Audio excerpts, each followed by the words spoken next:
ఆంధ్రప్రదేశ్‌లో కూటమి నాయకులకు సుప్రీంకోర్టు ఒక రకంగా షాక్ ఇచ్చిందనే చెప్పాలి. ఎందుకంటే, ఈరోజు తిరుపతి లడ్డూ వ్యవహారం పైన వాదోపవాదనలు జరిగిన పిమ్మట సుప్రీంకోర్టు ధర్మాసనం కొన్ని సూచనలు చేసింది.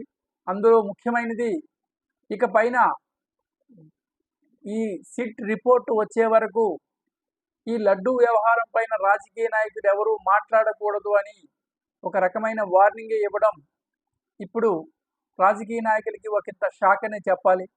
ఎందుకంటే మొన్న చంద్రబాబు నాయుడు గారు మాట్లాడిన దగ్గర నుంచి ఎవరు పడితే వాళ్ళు ఈ తిరుపతి లడ్డూ గురించి మాట్లాడడం ఒకంత దేశవ్యాప్తంగా ప్రపంచవ్యాప్తంగా ఉన్న హిందువుల మనోభావాన్ని దెబ్బతీసినట్లయిందని, ఇక మీదట ఎవరు అలా మాట్లాడకూడదని సుప్రీంకోర్టు అందరికీ ఆదేశించడం ఒకంత ఇటువంటి వాళ్ళకి షాక్ అనే చెప్పాలి. చూద్దాం ఏం జరుగుతుందో. లైక్ చేయండి, షేర్ చేయండి,